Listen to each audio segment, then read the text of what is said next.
Noong ikapito ng Oktubre, naglunsad ang Hamas, isang militanteng grupong Palestino, ng pagsalakay sa Israel. Ayon sa kanila, ito ang kanilang tugon sa paglapastangan sa Al-Aqsa Mosque at sa paglala ng settler violence. Ang resulta nito ay ang pagkamatay ng mahigit 1,000 tao at mahigit 100 ang nadakip at ginawang mga hostage. Gumanti ang hukbong militar ng Israel sa pamamagitan ng magkakasunod na air raid sa Gaza.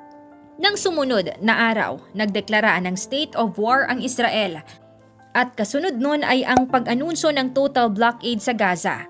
Kasama dito ang pagbawal sa pagpasok ng mga pangunahing pangangailangan gaya ng tubig at pagkain.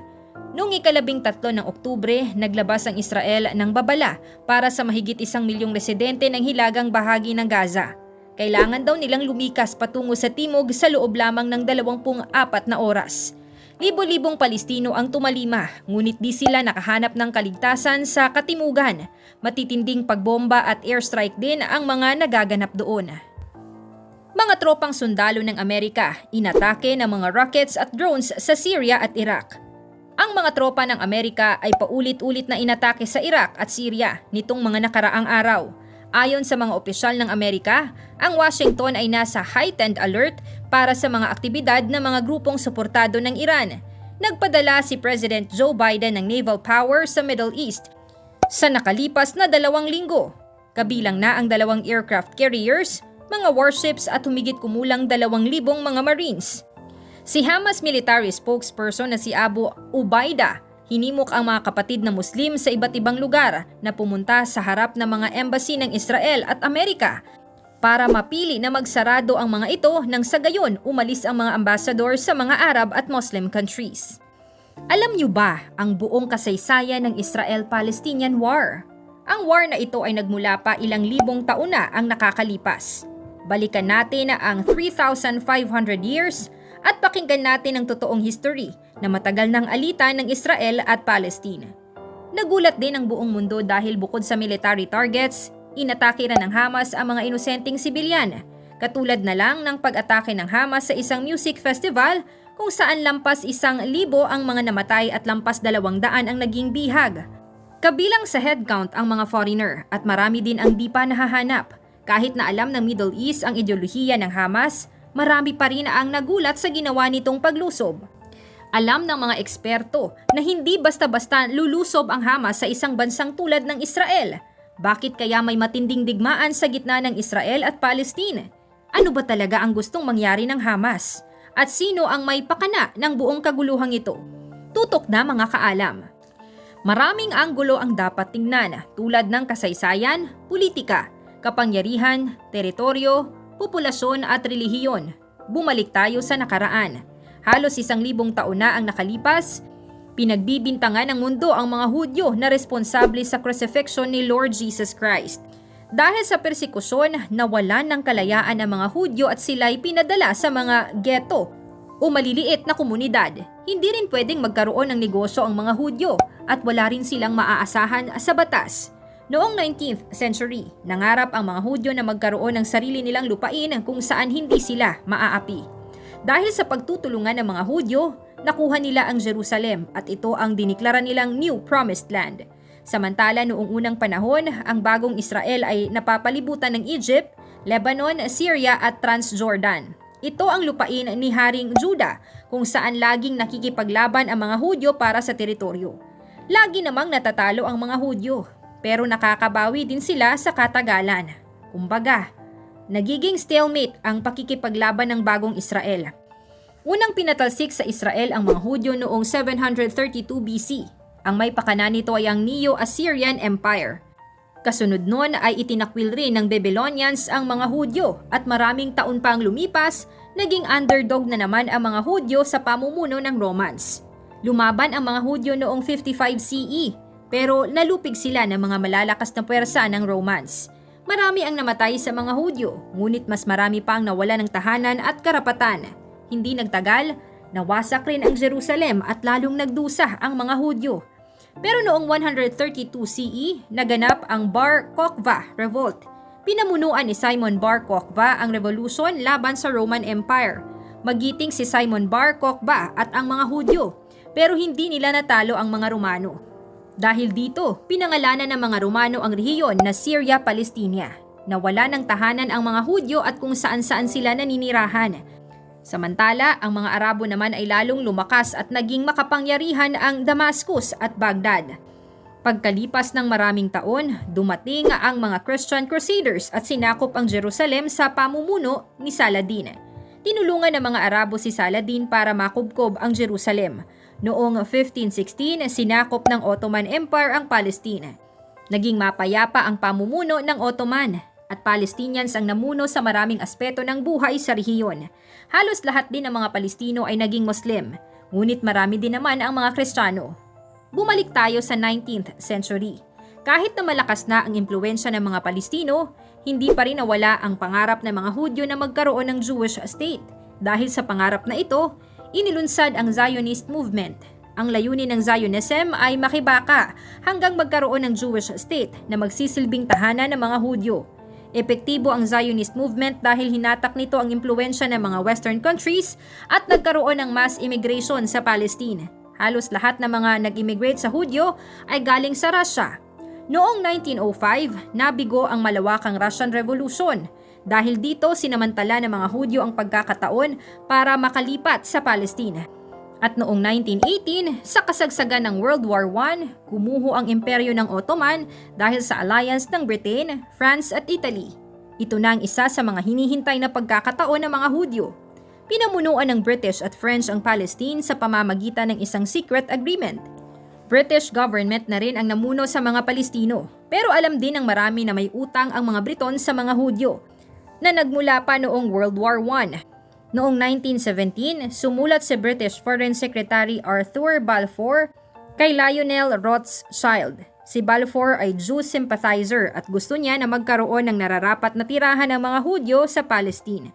Dahil sa kasunduan ni Balfour at Rothschild, inilunsad ang Balfour Declaration kung saan mabibigyan ng teritoryo ang mga Hudyo sa Palestine. Sinuportahan ng France ang declaration dahil nagkaroon ng agreement si Napoleon sa mga Hudyo.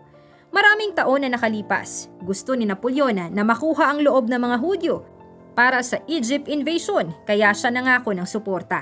Kaya lang, napako ang pangako. Hindi nabuo ang Jewish state at wala rin ang pangakong proteksyon ng France para sa mga Hudyo.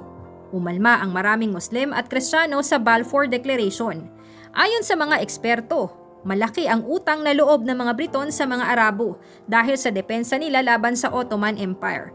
Kaya naman nilimatahan ng mga Briton ang pagpasok ng mga Hudyo sa Palestine.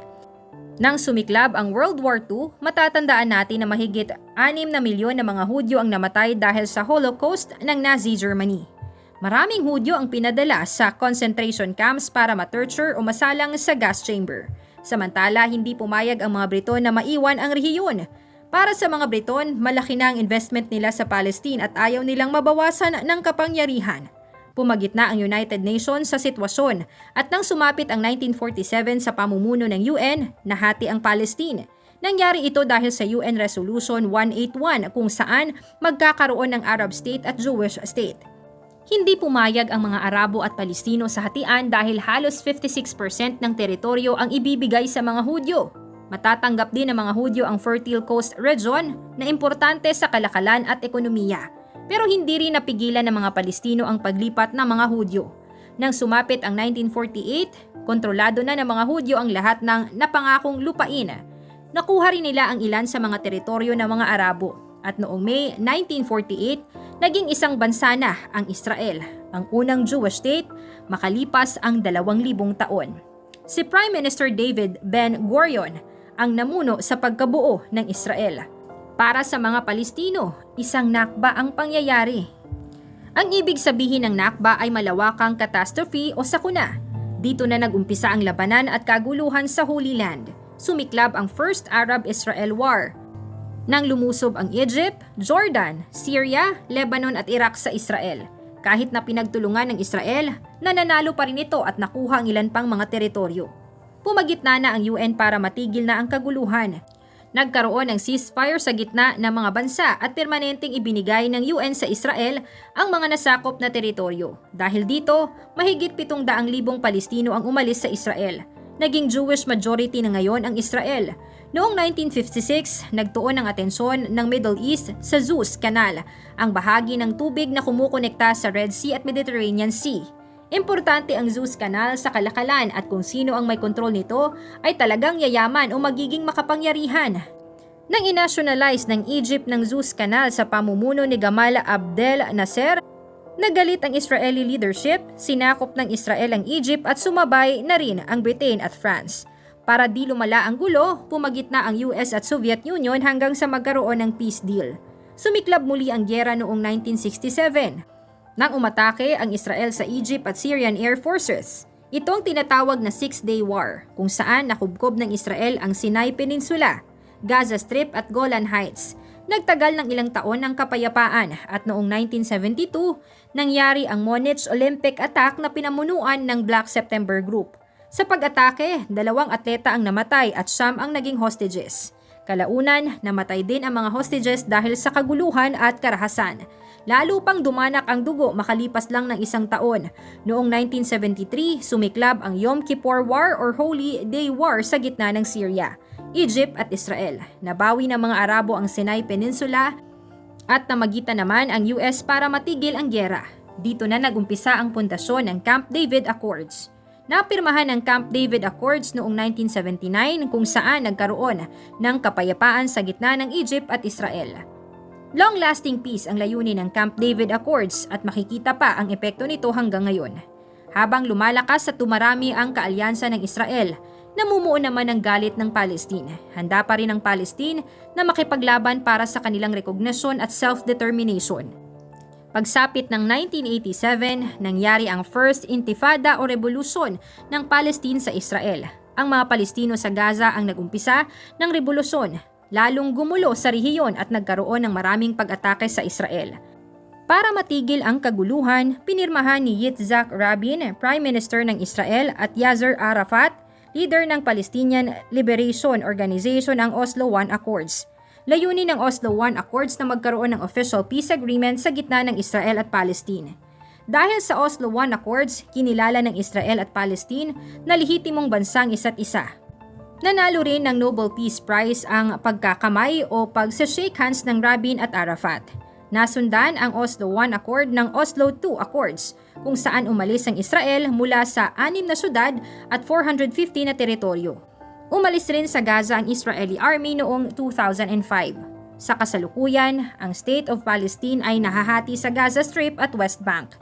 Sa West Bank nakatira ang 3 milyon na Palestino at 500,000 na mga Hudyo. Binabantayan ng Israel ang West Bank, maliban na lang sa East Jerusalem.